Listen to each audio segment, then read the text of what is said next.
4 clever brothers. There was once a poor man who had 4 sons, and when they were grown up, he said to them, "Dear children, you must go out into the world now, for I have nothing to give you. You must each learn a trade and make your own way in the world." So the 4 brothers took their sticks in their hands, bid their father goodbye, and passed out of the town gate.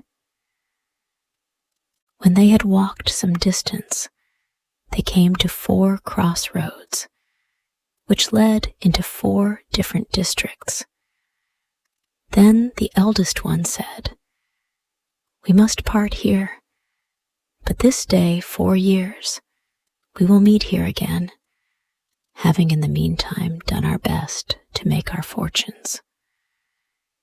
Then each one went his own way. The eldest met an old man who asked him where he came from and what he was going to do. "I want to learn a trade," he answered.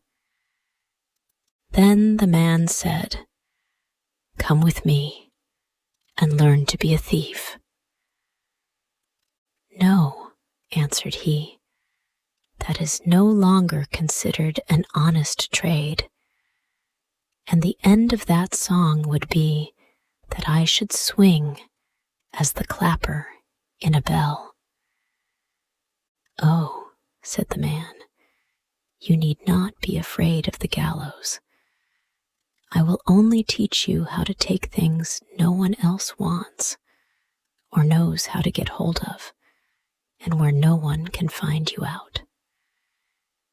So he allowed himself to be persuaded, and under the man's instructions, he became such an expert thief that nothing was safe from him which he had once made up his mind to have. The second brother met a man who put the same question to him as to what he was going to do in the world. "I don't know yet," he answered. "Then come with me and be a stargazer. It is the grandest thing in the world. Nothing is hidden from you."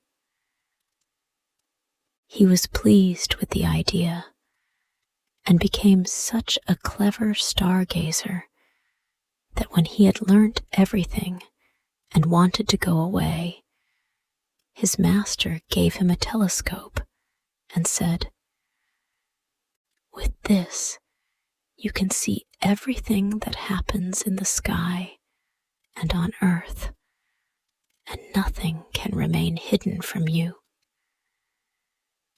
The third brother was taken in hand by a huntsman who taught him everything connected with sport so well that he became a first-rate huntsman. On his departure, his master presented him with a gun and said, "This gun will never miss. Whatever you aim at, you will hit without fail." The youngest brother also met a man who asked him what he was going to do. "Wouldn't you like to be a tailor?" he asked. "I don't know about that," said the young man. "I don't much fancy sitting cross-legged from morning till night, and everlastingly pulling a needle in and out and pushing a flat iron." "Dear, dear," said the man, "what are you talking about? If you come to me, you will learn quite a different sort of tailoring. It is a most pleasant and agreeable trade, not to say most honorable." So he allowed himself to be talked over and went with the man, who taught him his trade thoroughly. On his departure, he gave him a needle and said, "With this needle, you will be able to stitch anything together, be it as soft as an egg or as hard as steel, and it will become like a whole piece of stuff with no seam visible." When the 4 years, which the brothers had agreed upon, had passed, they met at the crossroads. They embraced one another and hurried home to their father. "Well," said he, quite pleased to see them, "has the wind wafted you back to me again?" They told him all that had happened to them, and that each had mastered a trade. They were sitting in front of the house under a big tree, and their father said, "Now, I will put you to the test and see what you can do." Then he looked up and said to his second son, "There is a chaffinch's nest in the topmost branch of this tree. Tell me how many eggs there are in it." The stargazer took his glass and said, "There are 5. His father said to the eldest, "Bring the eggs down without disturbing the bird sitting on them." The cunning thief climbed up and took the 5 eggs from under the bird so cleverly that it never noticed they were gone, and he gave them to his father. His father took them and put them one on each corner of the table and one in the middle, and said to the sportsman, "You must shoot the 5 eggs through the middle at one shot." The sportsman leveled his gun and divided each egg in half at one shot, as his father desired. He certainly must have had some of the powder which shoots round the corner. "Now it is your turn," said his father to the 4th son. "You will sew the eggs together again, the shells and the young birds inside them, and you will do it in such a manner that they will be none the worse for the shot." The tailor produced his needle and stitched away as his father ordered. When he had finished, the thief had to climb up the tree again and put the eggs back under the bird without her noticing it. The bird spread herself over the eggs, and a few days later, the fledglings crept out of the shell, and they all had a red line round their throats where the tailor had sewn them together. "Yes," said the old man to his sons, "I can certainly praise your skill. You have learnt something worth knowing and made the most of your time. I don't know which of you to give the palm to. I only hope you may soon have a chance of showing your skill so that it may be settled." Not long after this, there was a great alarm raised in the country. The king's only daughter had been carried off by a dragon. The king sorrowed for her day and night and proclaimed that whoever brought her back should marry her. The 4 brothers said to one another, "This would be an opportunity for us to prove what we can do." And they decided to go out together to deliver the princess.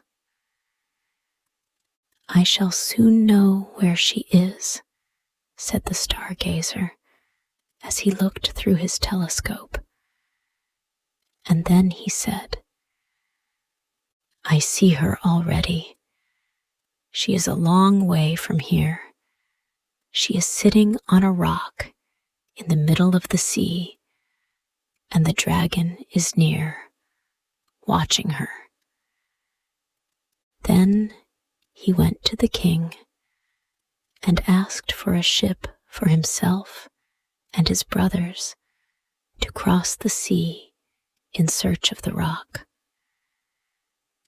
They found the princess still on the rock, but the dragon was asleep with his head on her lap. The sportsman said, "I dare not shoot. I should kill the beautiful maiden." "Then I will try my luck," said the thief, and he stole her away from beneath the dragon. He did it so gently and skillfully that the monster never discovered it, but went snoring on. Full of joy, they hurried away with her to the ship and steered for the open sea. But the dragon, on waking, had missed the princess, and now came after them through the air, foaming with rage. Just as he was hovering over the ship and about to drop on them, the sportsman took aim with his gun and shot him through the heart. The monster fell down dead, but he was so huge that in falling, he dragged the whole ship down with him. They managed to seize a few boards, on which they kept themselves afloat. The king's only daughter had been carried off by a dragon. They were now in great straits, but the tailor, not to be outdone, produced his wonderful needle and put some great stitches into the boards, seated himself on them, and collected all the floating bits of the ship. Then he stitched them all together so cleverly that in a very short time the ship was seaworthy again, and they sailed happily home. The dragon asleep on its back. They found the princess still on the rock, but the dragon was asleep with his head on her lap. The king was overjoyed when he saw his daughter again, and he said to the 4 brothers, "One of you shall marry her, but which one you must decide among yourselves." An excited discussion then took place among them, for each one made a claim.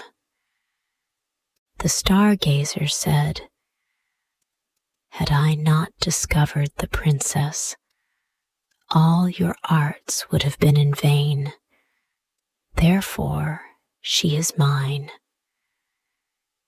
The thief said, "What would have been the good of discovering her if I had not taken her from under the dragon?